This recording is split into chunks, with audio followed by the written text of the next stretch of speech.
Di video ini kita bakal ngebahas tentang ciri zaman prasejarah di Indonesia.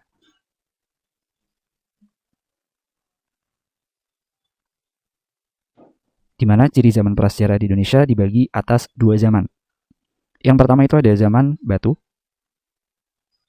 dan yang kedua itu ada zaman logam. Seperti yang udah teman-teman tahu bahwa di zaman batu itu dibagi atas beberapa zaman ya, mulai dari zaman batu tua atau Paleolitikum. Kemudian ada Mesolitikum. Selanjutnya ada Neolitikum. Dan ada Megalitikum. Sedangkan di zaman logam itu dibagi atas dua zaman. Jadi ada zaman perunggu dan ada zaman besi. Di video ini kita nanti akan lebih fokus kepada zaman Paleolitikum atau zaman batu tua. Coba kita bahas mulai dari zaman batu tua ya. Di mana di zaman batu tua atau Paleolitikum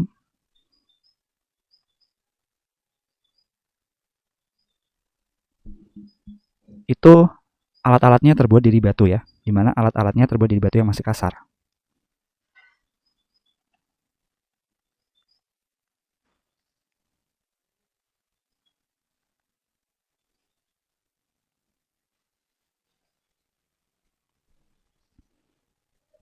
Nah, contoh alat-alatnya seperti apa aja? Contoh alat-alatnya yang pertama itu ada kapak genggam. Yang kedua itu ada alat-alat dari tulang. Dan yang ketiga itu ada fliks. Nah, kapak genggam ini itu ditemukan di daerah Pacitan. Di mana alat ini juga biasa disebut sebagai chopper. Nah, fungsinya apa? Fungsinya adalah sebagai alat penetak atau pemotong. Nah, sedangkan alat-alat dari tulang ini biasanya itu menggunakan seperti misalkan tanduk rusa gitu ya. Di mana contohnya itu adalah sebagai alat penusuk. Dan contoh alat yang lain itu ada ujung tombak yang bergerigi.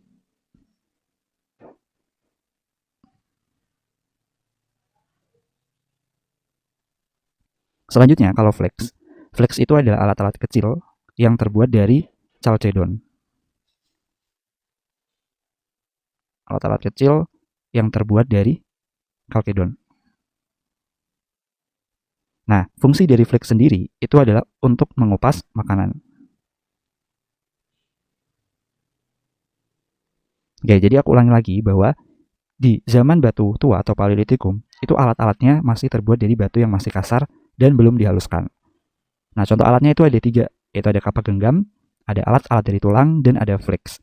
Nah, kapak genggam itu ditemukan di daerah Pacitan dan biasa juga disebut sebagai chopper. Fungsinya adalah untuk pemotong atau sebagai alat penetak.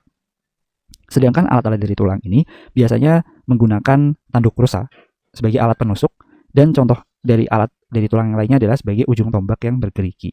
Selanjutnya, alat yang ketiga yang dipakai pada waktu itu adalah flex, di mana flex ini adalah alat-alat kecil yang terbuat dari chalcedon. Nah, fungsinya apa? Fungsinya adalah untuk mengupas makanan. Nah, selanjutnya kita bakal bahas tentang ciri-ciri dari zaman Paleolitikum ya, di mana di zaman Paleolitikum itu dibagi menjadi dua kebudayaan. Jadi ada kebudayaan Pacitan dan kebudayaan Ngandong. Ini coba kita hapus terlebih dahulu teman-teman. Nah, jadi ciri-cirinya adalah dibagi menjadi dua kebudayaan. Jadi ada kebudayaan Pacitan dan ada kebudayaan Ngandong. Nah, kebudayaan Pacitan ini didukung oleh Pithecanthropus. Sedangkan di kebudayaan Ngandong itu didukung oleh Homo wajakensis dan ada Homo solensis. Nah, alat-alat dari tulang dan flex tadi ya teman-teman. Alat dari tulang dan juga flex itu termasuk ke dalam kebudayaan Ngandong. Di mana kegunaan pada umumnya itu adalah untuk berburu, kemudian menangkap ikan, mengumpulkan bahan makanan ya, seperti misalkan ubi, mengumpulkan ubi maupun buah-buahan. Oke, jadi aku ulangi lagi bahwa Berdasarkan daerah penemuannya, maka zaman Paleolitikum itu dibagi atas dua kebudayaan. Jadi ada kebudayaan Pacitan dan kebudayaan Ngandong, di mana kebudayaan Pacitan ini didukung oleh manusia Pithecanthropus, dan kebudayaan Ngandong itu adalah Homo wajakensis dan Solensis. Nah, alat-alat tulang dan fix tadi itu termasuk ke dalam kebudayaan Ngandong, di mana fungsi pada umumnya adalah untuk berburu, menangkap ikan, mengumpulkan ubi atau buah-buahan. Itulah yang terjadi pada masa zaman Paleolitikum atau zaman Batu Tua. Di video selanjutnya kita nanti bakal bahas tentang zaman Mesolitikum atau zaman Batu Tengah.